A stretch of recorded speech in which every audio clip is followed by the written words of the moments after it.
Muy buenas tardes con todas y todos. Bienvenidos al webinar Filosofía e Imaginación, una introducción para no filósofos, la cual estará a cargo del docente que tenemos hoy presente. Muchas gracias, Rodrigo Sandoval.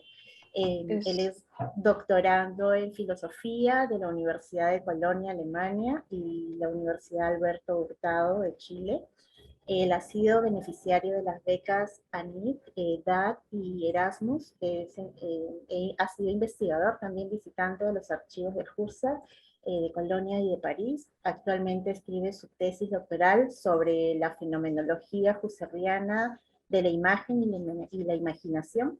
Prepara la edición del libro Fenomenología de la Fantasía y las Emociones, dirige la revista de divulgación filosófica Afilada y trabaja en el Centro de Estudios Mediales de la Universidad Alberto Hurtado. Muchas gracias, Rodrigo, por estar aquí con nosotros presente. Solamente quiero compartir brevemente cuál va a ser la dinámica de este evento. Durante los 30 a 40 minutos va a estar a cargo de la ponencia del docente y luego tendremos un espacio para el bloque de preguntas, participación, comentarios y los invitamos a mantener los micrófonos cerrados en tanto la ponencia del docente y luego podrán abrirlos si así lo necesitan. Muchísimas gracias nuevamente, Rodrigo, te dejo en tus manos. Muchas gracias, Vanessa. Y nada, quiero comenzar por agradecer a Formación Continua de la Universidad Ruiz de Montoya por la invitación y también a todos y todas ustedes por acompañarnos ahora. Ha sido bastante motivador ver la acogida y el interés que ha suscitado el tema entre tantas personas de diferentes especialidades, de diferentes formaciones. Entonces, hoy, bueno, como les explicaré sobre la marcha, no tenemos muchísimo tiempo para tocar todos los temas, pero me interesa muchísimo sí dar una presentación panorámica de algunos de los problemas de lo que hemos llamado filosofía de la imaginación. Y como cada uno, según lo que vi por las inscripciones, cada uno y cada una viene con un background específico y con conocimientos diferentes, esta es una aproximación introductoria, ¿verdad? Una aproximación introductoria donde vamos a revisar primero los orígenes de estos problemas, cómo podemos entenderlos, en qué se diferencia más o menos la filosofía de otras disciplinas cuando trata el problema de la filosofía y la imaginación. Y para eso vamos a retroceder un poquito en el tiempo, bueno, un poquito bastante, varios siglos. Y luego vamos a ir profundizando para descubrir en qué medida el concepto de imaginación es múltiple, es diverso, es polisémico. Entonces, la idea será hacer primero una presentación con un breve carácter histórico que nos permita decir, ¿es que la filosofía está enemistada con la imaginación o no? Y la segunda parte será más bien para ver, bueno, ¿y de qué hablamos cuando hablamos de imaginación? Finalmente, en la tercera parte, que tal vez sea un poquito más especializada, me gustaría mucho mostrarles de qué forma o en qué medida la imaginación o la fantasía están presentes, imbricadas con nuestra vida diaria y nuestra vida cotidiana en una experiencia muy básica, a nivel de la percepción. Entonces, esto es como un buffet de bocaditos, ¿no? Entonces podremos degustar algunos de los problemas, algunos de los aspectos del problema de la fenomenología de la imaginación, de la filosofía de la imaginación, y luego en el tiempo de las preguntas podremos conversar si es que hay algo en especial que les interese, y más adelante tal vez tengamos la oportunidad de profundizar aún más. Entonces voy a comenzar por compartir mi pantalla y empezamos en un instante. Denme un segundo, que ahí empecé mal hablando antes de compartir. Y estamos. Entonces, nada. Filosofía e imaginación, una introducción para no filósofos, ni filósofas, ni filósofes, sino un poco para todos. Empiezo con que me hace pensar en lo siguiente. Así como las sombras no se desprenden de los cuerpos en un día de sol, la constelación del imaginario ha acompañado a toda la historia de la filosofía. ¿Okay? No sé si lo conocen o no la conocen, tal vez para aquellos que ya se hayan sumergido en la filosofía, tal vez aquellos y aquellas tengan muy en claro que es así, tal vez otras personas no. En algunas ocasiones, la imaginación ha tenido más protagonismo del que se cree. Por eso empiezo con este Magritte, que muestra una convivencia imposible o paradójica, fuera de la imagen, entre día y noche. ¿No? Si se dan cuenta, es una ciudad que más arriba de los árboles, donde más arriba de los árboles es de día, y a nivel del peatón o de los peatones es de noche. El recelo que se puede tener sobre la comprensión de la imaginación por parte de las filósofas y los filósofos no es banal. Para muchas interpretaciones, aún hoy, la filosofía se origina por la ruptura radical de todo pensamiento, del pensamiento con toda fábula, mito o fantasía. En dos palabras, la razón estaría enemistada con la imaginación. Donde hay imaginación no podría haber razón. Sin embargo, es indiscutible el lugar que ocupa la imaginación, en un sentido muy amplio, en nuestra vida cotidiana, ¿no? Yo creo que aquí todos estamos más o menos conscientes de que la imaginación, en efecto, nos ocupa de lleno, al margen de qué definición demos, vamos a ver, por eso digo, en un sentido muy amplio. En este webinar propongo que nos acerquemos a tres caras de este problema. En primer lugar, presentaré uno de los relatos que alimenta la imagen de una ruptura entre la filosofía y la imaginación, y ese es el relato del pretendido paso del mito al logos. En segundo lugar, vamos a preguntarnos por el sentido múltiple del concepto de imaginación y por la dificultad que tenemos para distinguir criterios al definir el concepto y para clasificar estos criterios. ¿Por qué es tan difícil? ¿Por qué la polisemia no es simplemente un error de lenguaje? Finalmente, presentaré una de las operaciones de la imaginación en nuestra vida cotidiana y esta operación se le llama técnicamente fantasía débil. Vamos a ver por qué. Entonces empiezo por el primer tema. El tema está motivado por lo siguiente. Uno de los relatos que alimenta la perspectiva rupturista entre filosofía e imaginación es el que se conoce como paso o pasaje del mito al logos.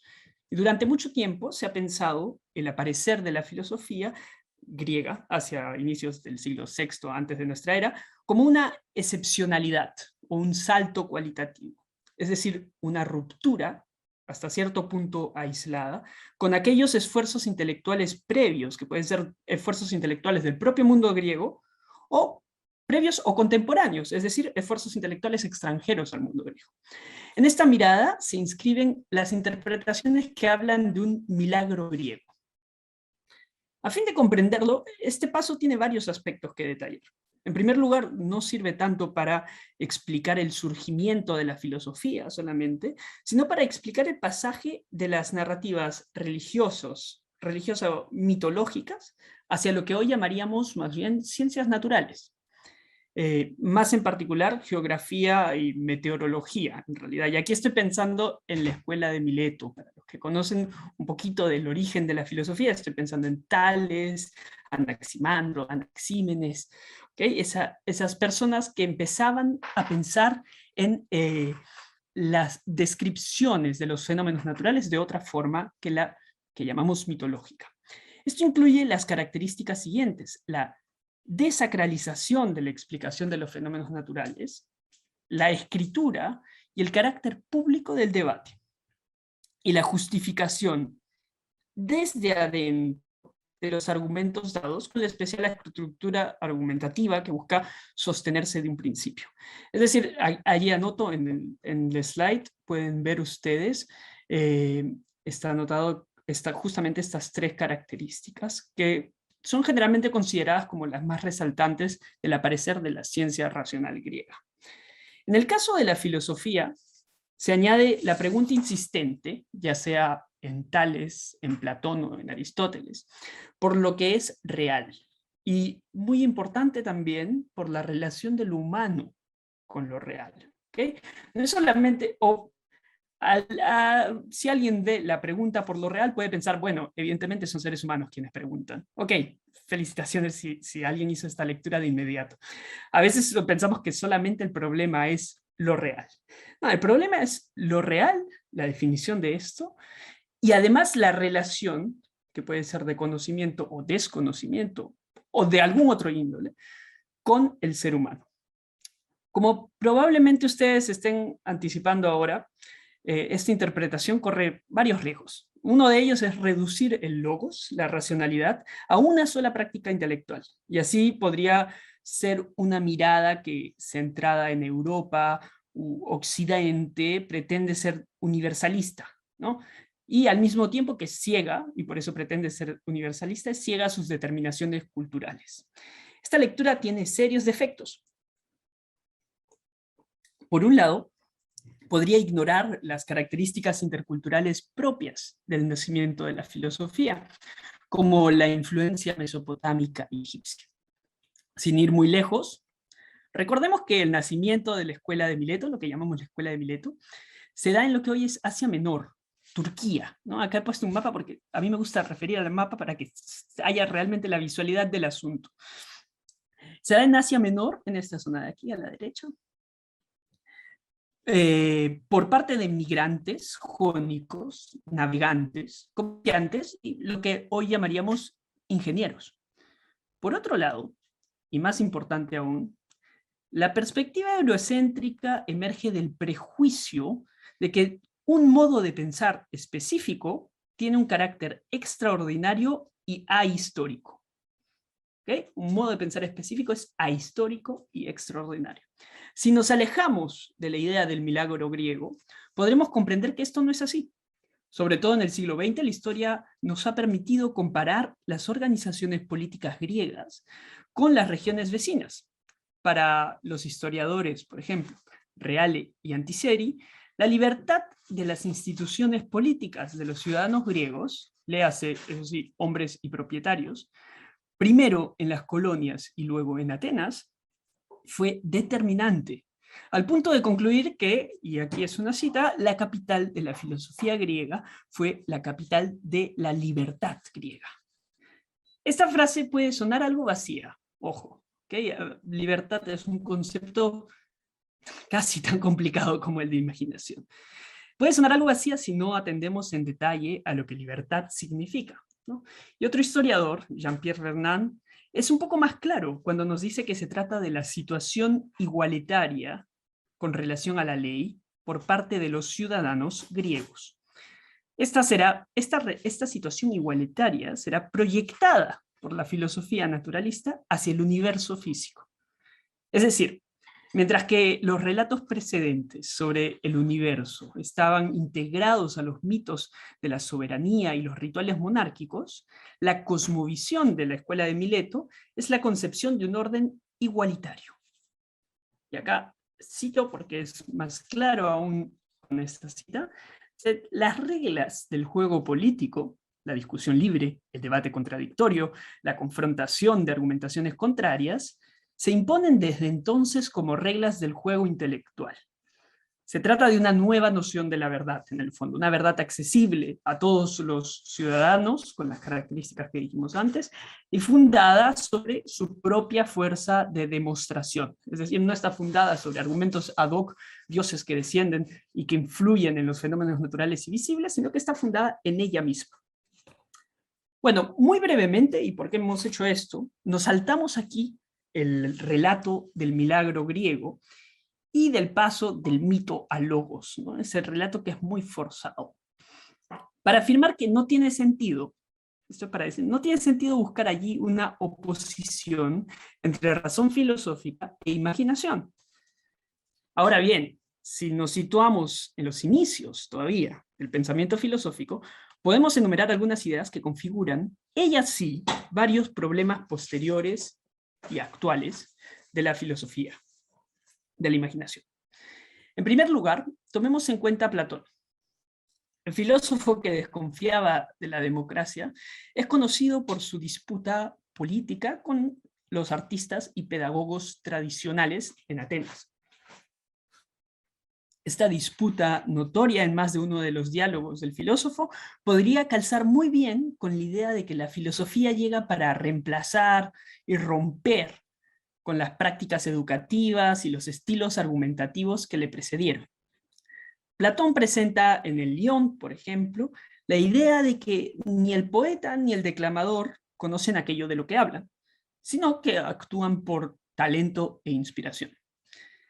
Así, a diferencia de los expertos, no tienen ni una técnica ni un saber. Y esto significa que sus afirmaciones son solo derivaciones, repeticiones o copias que forman una cadena de irrealidad desde su origen en la musa, ¿no? Una cadena de copias, una tras otra, cada una va perdiendo en realidad, digamos.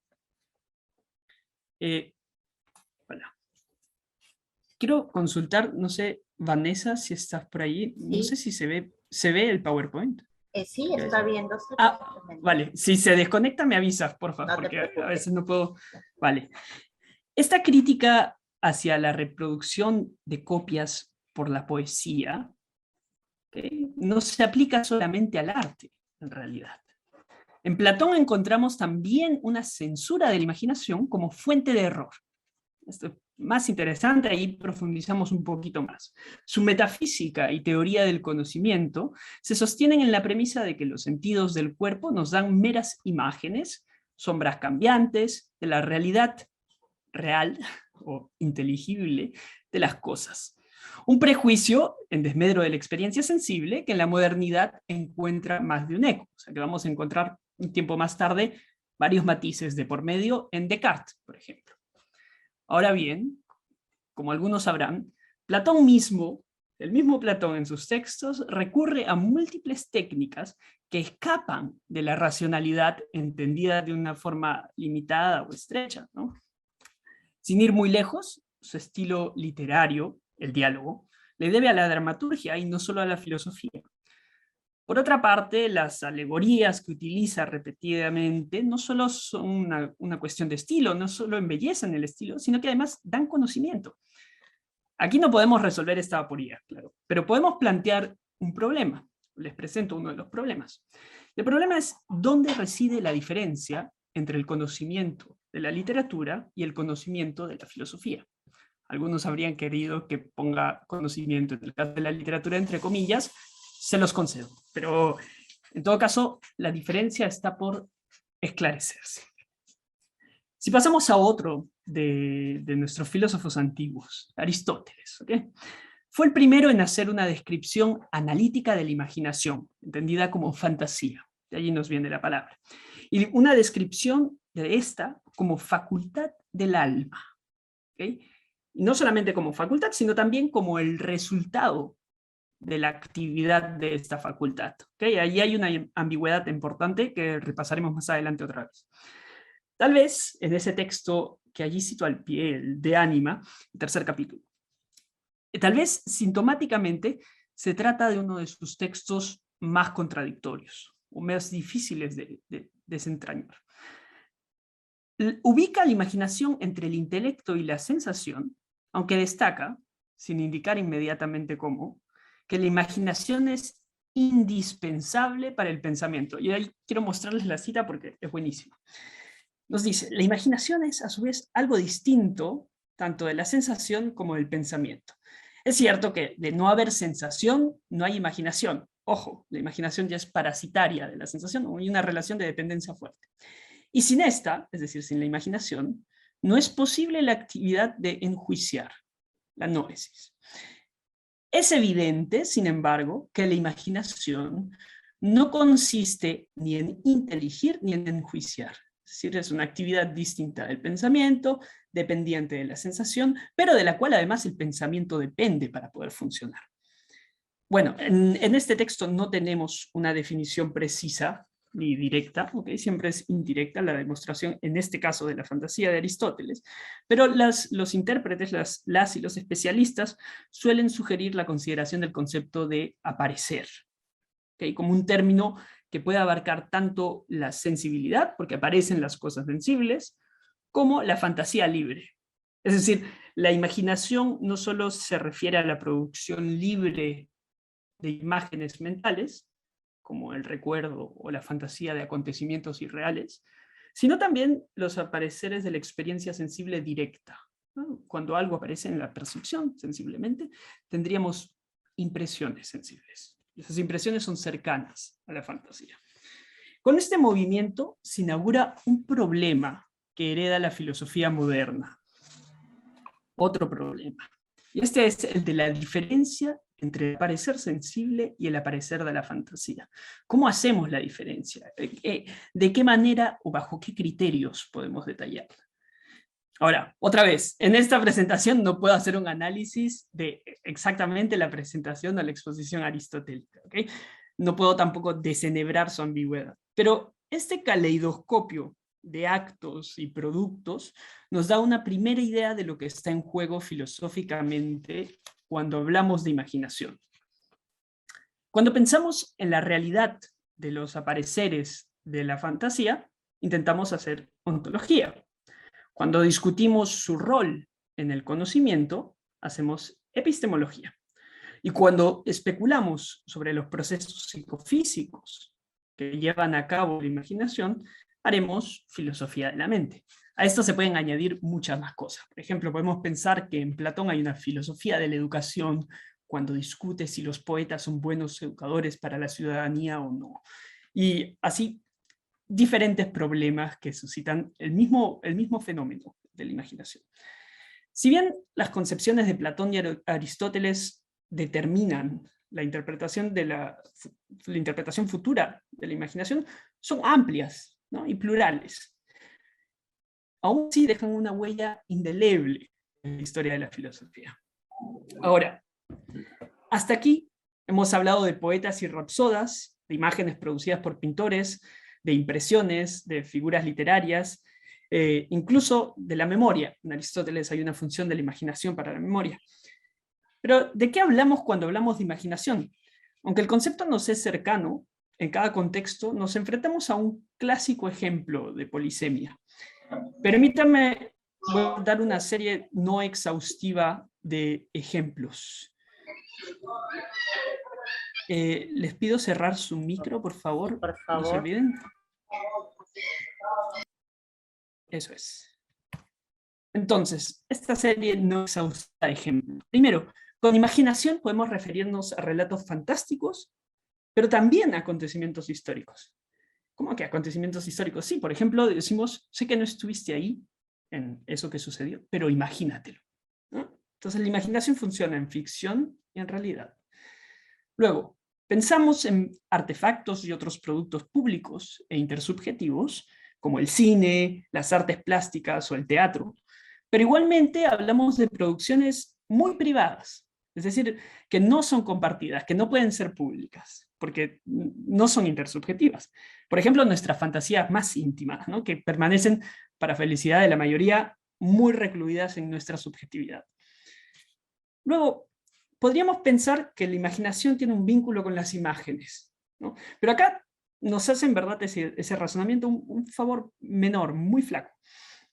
En un inicio puede parecer que avanzamos al decir que la imaginación se representa con imágenes físicas o mentales. Entonces nuestra clasificación empieza a avanzar y empezamos a clasificarlo todo. Decimos, la pintura y la fotografía, imágenes físicas. El cine, imágenes en movimientos. Los sueños y las expectativas, imágenes del espíritu. O de la mente. Pero ahí está la trampa, porque ¿no? Imágenes del espíritu o de la mente, puede significar al interior de, producidas por, o de la misma inmaterialidad que. Pero esta categorización se entrampa poco a poco. Por ejemplo, ¿cómo hablar de imágenes con la escultura? Podemos forzarlo un poco y todavía funciona, pero ¿qué hay de otras imaginaciones que no son necesariamente visuales, ¿no? Como cuando imaginamos con otros sentidos? Entonces, el concepto de imagen empieza a postergar un problema antes que resolverlo.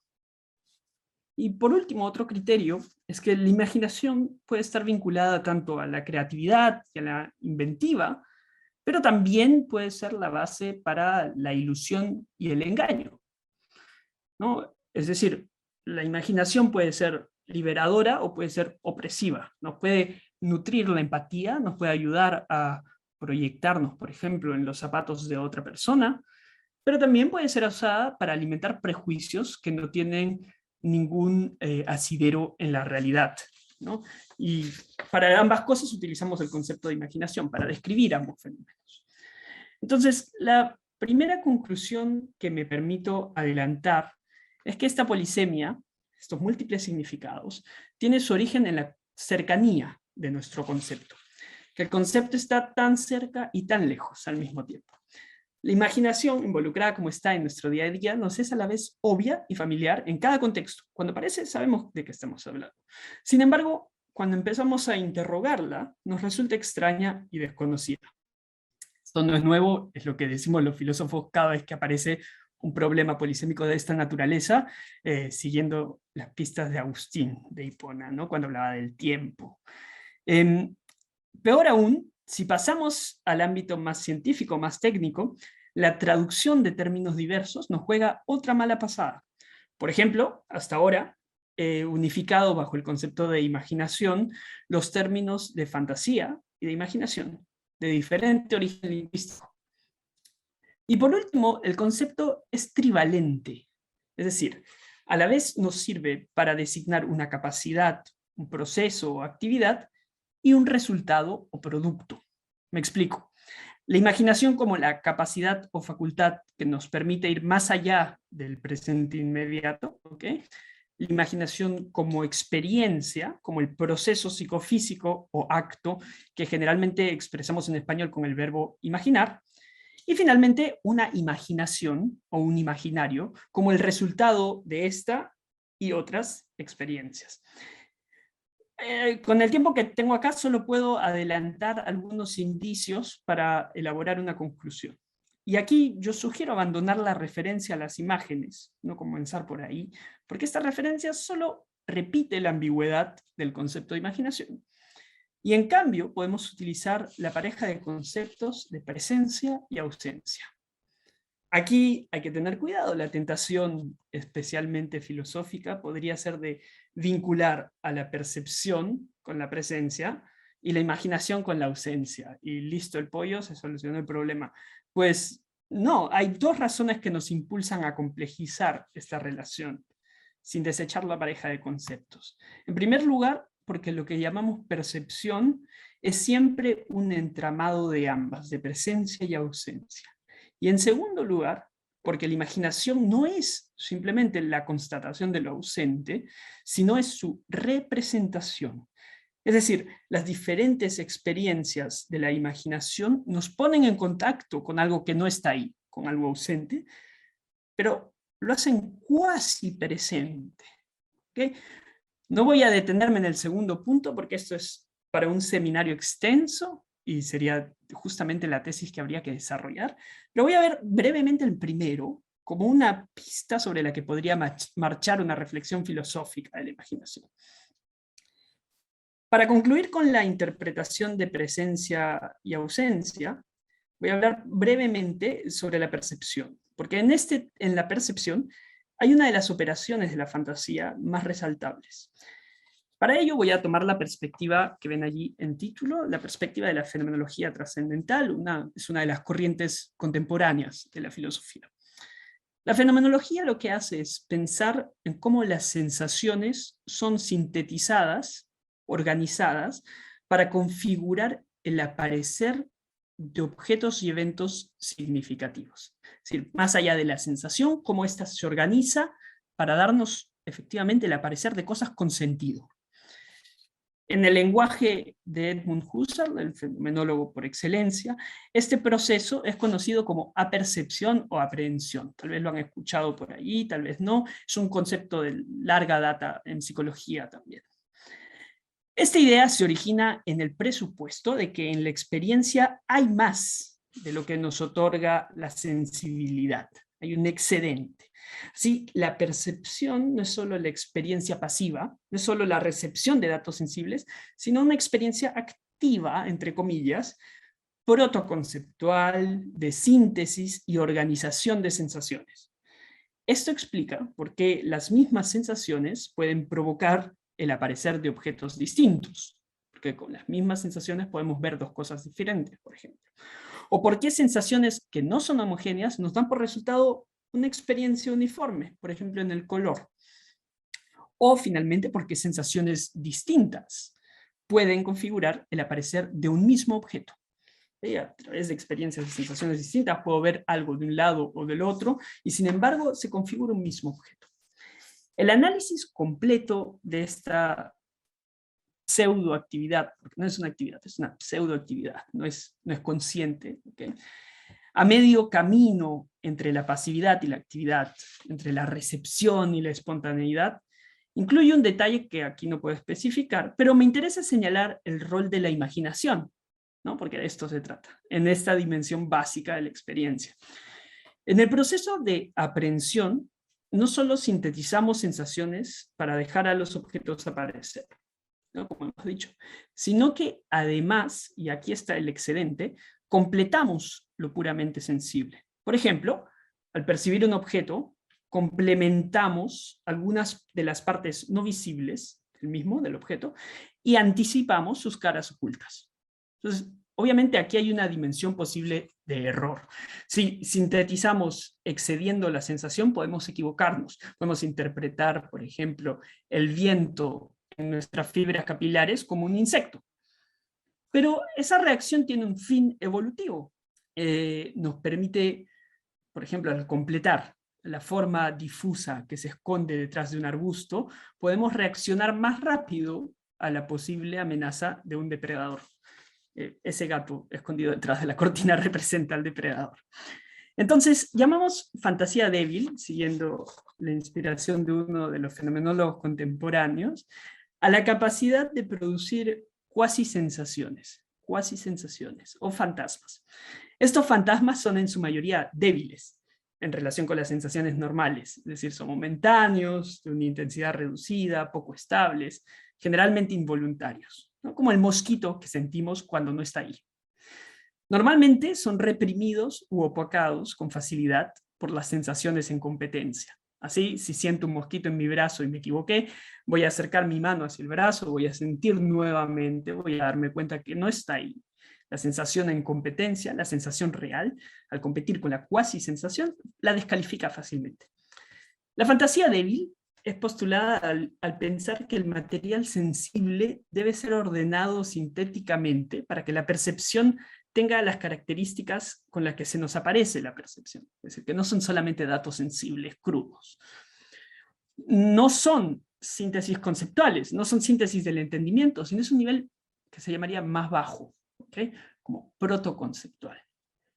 Entonces, obviamente si podemos hacer esto, implica que sabemos cómo puede verse un objeto en la sensibilidad y cómo no puede verse. Es decir, esa es la anticipación protoconceptual, anticipamos algo del objeto, organizamos las sensaciones en base a esa anticipación.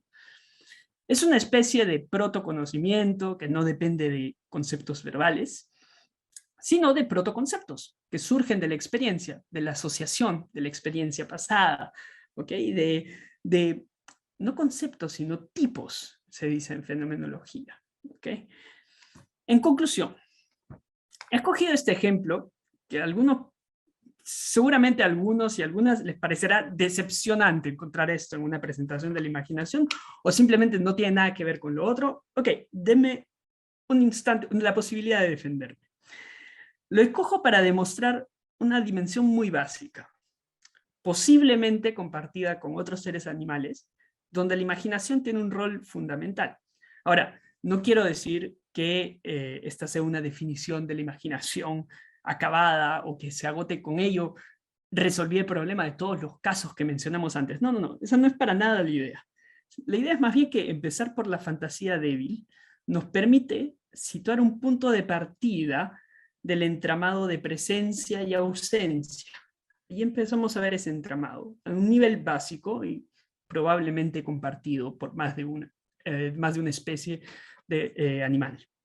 Y en este entramado de presencia y ausencia, la imaginación puede comenzar a ser problematizada. Obviamente para avanzar y llegar a donde queremos llegar, ¿no? Que es pensar en qué podría haber en común entre la fantasía en la ciencia ficción y la imaginación de que un mosquito eh, está acariciando nuestro brazo. El objetivo de una investigación de este tipo es avanzar desde la fantasía débil hasta los distintos usos de la imaginación que la filosofía ha identificado en su historia. Este podría ser un camino, podría no ser, no es el único, y espero que igual con ello hayan podido tener una primera visión panorámica de la polisemia del concepto de imaginación, de su origen y sobre todo de no caer en este prejuicio de que la filosofía rompe con cualquier posibilidad de la imaginación. Hay muchas maneras de escoger deshacerse de ese prejuicio. Yo he escogido uno que es el del famoso relato del mito a Logos, porque aún tiene cierta vigencia, es difícil de discutir y tal vez muchas de ustedes han escuchado este relato en sus clases de introducción a la filosofía o qué sé yo.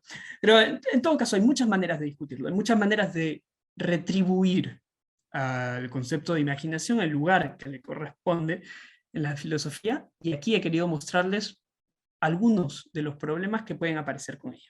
Muchas gracias. Muchas gracias, Rodri. Bueno, los invitamos a que puedan hacernos llegar sus preguntas, sus comentarios, participar e interactuar con el docente. Vamos a aprovechar los minutos valiosos que tenemos de Rodrigo. Acá tenemos bueno, al inicio de la charla nos hicieron llegar una pregunta.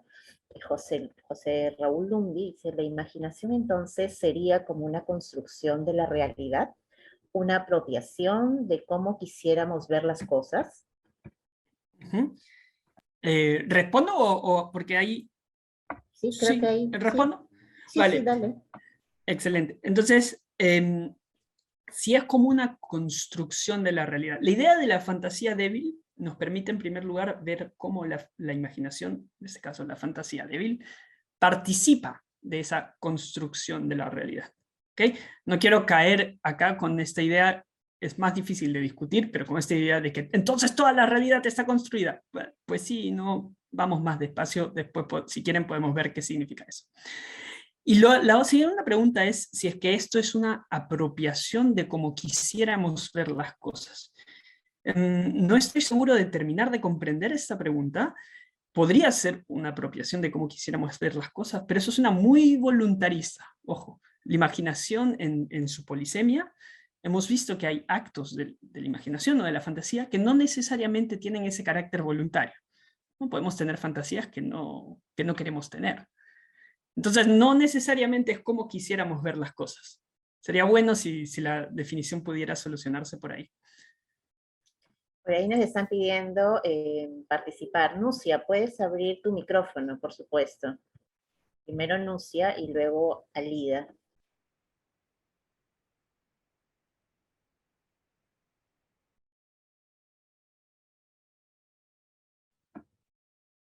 Nucia. Bueno, entonces vamos con Alida. ¿Qué tal? Bienvenida.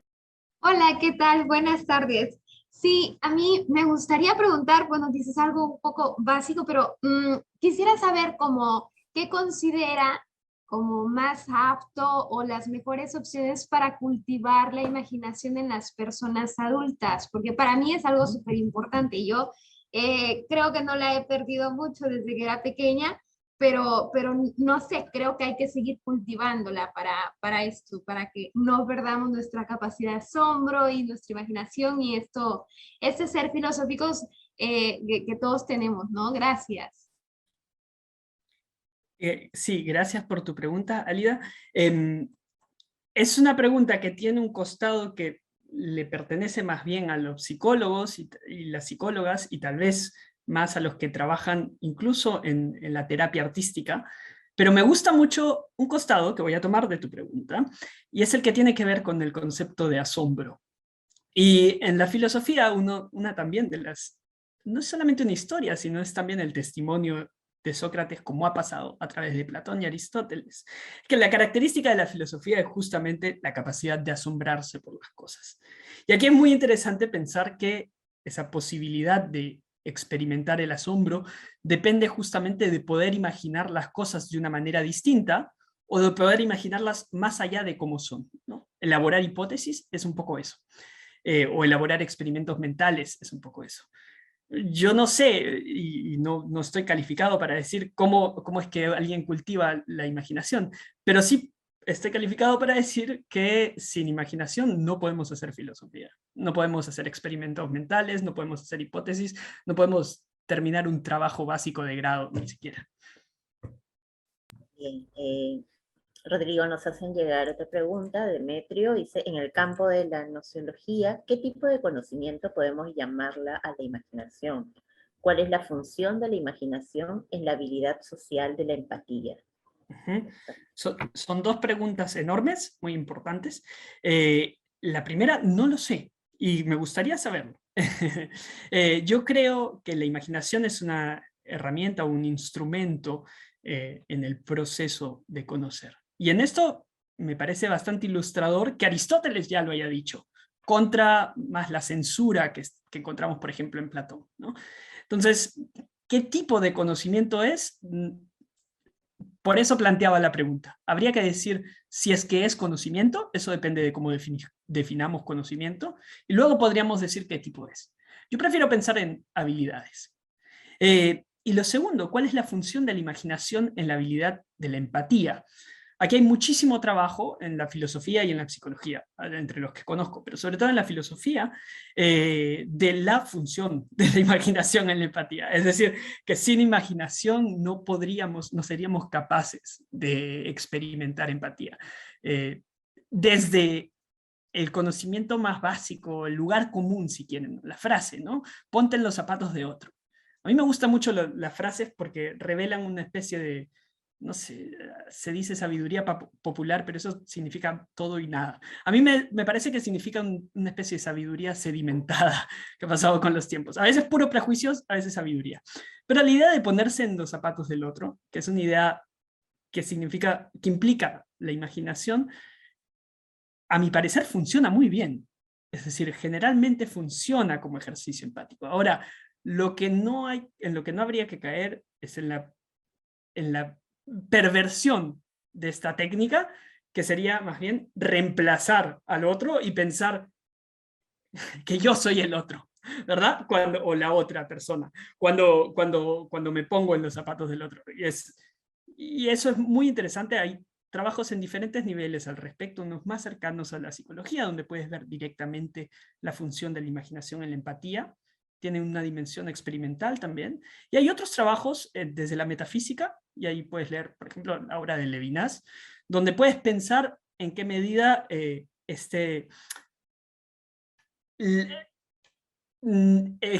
intentamos representarnos al otro y sin embargo no queremos reemplazar al otro, ¿no? Porque hay un gran dilema allí, y es de cómo nos aproximamos a lo otro sin traicionarlo como otro, ¿no? Cómo no lo volvemos lo mismo. Pero ese es un problema de metafísica enorme. Veo dos preguntas. ¿Continúo nomás, Vane? Vale. Dale. ¿Cómo operaría el concepto de imaginación en la consideración que el conocimiento no se da solo a través de la gnosis, sino también a través del pathos? Es decir, no solamente a través de la cognición, o en términos de la psicología contemporánea, como de procesos sofisticados de cognición, sino también a través de la emoción, de la pasión. ¿Okay? Es muy interesante, pero sinceramente yo no tengo la respuesta a esa pregunta, pero es muy buena esa pregunta. Yo no sé o sea, hay una dimensión, si pensamos en la fantasía débil y pensamos en esta capacidad para producir cuasi sensaciones. ¿Okay? No piensen en las sensaciones en esta forma primariosa espero que ya esté descartada en los colegios hoy. Las sensaciones ya dejaron de ser 5, creo que nunca fueron 5, y no son tacto, olfato, visualidad, etc. Hay muchísimo más. Para empezar, la propiocepción, la sensación de mi cuerpo, de dónde estoy ubicado, la sensación del tiempo, animales que tienen la sensación que pueden captar el magnetismo, etc. ¿No? La sensación es mucho más complicada. Y con la fantasía débil podemos pensar que incluso las emociones se pueden ficcionalizar o fantasear. Podemos sentir qué sentiríamos si, por ejemplo, qué sé yo, qué sentiríamos si me rompieran el corazón, ¿no? Entonces puedo fantasear esa emoción. Es muy interesante, no solamente a nivel cognitivo, no es solo una reflexión sofisticada, ¿no? Es también una cuestión de ponerse en la emoción ficticia. Y eso ayuda también, para conectar con la otra pregunta, al proceso de empatía. Para que le dé contestación al psicólogo, ok, sería formidable poder contar con esta sesión grabada, ese no me compete. La imaginación puede utilizarse como un instrumento que propicie nuestra capacidad de abstracción y de introyección. Aquí yo voy a mencionar, con respecto a la abstracción, voy a mencionar solo 2 casos, ambos de la filosofía, que es lo que yo sé. El primero es algo que es muy legítimo en filosofía y en otras disciplinas, y es la capacidad de hacer experimentos mentales, ¿no? Cuando hacemos un experimento mental, como por ejemplo, ¿qué pasaría si fuésemos cerebros en un balde con algún líquido que nos permite sobrevivir como cerebros simplemente? O un experimento mental tipo, ¿qué pasaría si viviéramos en la Matrix? Todos esos son instrumentos de imaginación que nos permiten filosofar, por ejemplo, nos permiten reflexionar, no solamente en filosofía, sino en diferentes disciplinas.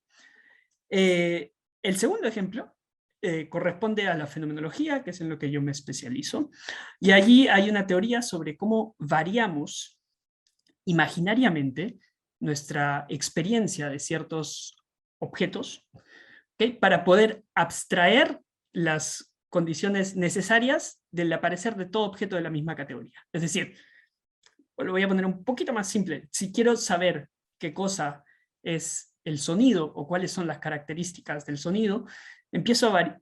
Primero lo experimento, ¿verdad? Pero mi experiencia es limitada, nos dice Husserl, el fenomenólogo. Entonces, ¿qué necesito? Necesito utilizar la imaginación para poder pensar, para poder imaginar más bien todas las posibles variaciones que el sonido podría sufrir hasta dejar de ser sonido. Eso me permite, si quieren, para ponerlo en el lenguaje de la pregunta, abstraer hacia una ley necesaria. Bueno, esas son las preguntas que había ahora mismo. Creo que el perrito quiere hacer una pregunta. No, está un poco intensa. Queremos agradecer nuevamente a Rodrigo por estar aquí con nosotros y por habernos regalado valiosos minutos de su tiempo para compartir de este tema importante. Quiero compartir también con ustedes la invitación y más bien invitarlos a que puedan participar en el curso que se llevará a cabo, el curso de Introducción a la Filosofía de la Imaginación, que estará a cargo de Rodrigo desde el 7 de agosto al 11 de septiembre. Este curso tiene un total de 24 horas pedagógicas. Se dará en la modalidad virtual a través de la plataforma Zoom, todos los sábados de 11 de la mañana a 1 de la tarde.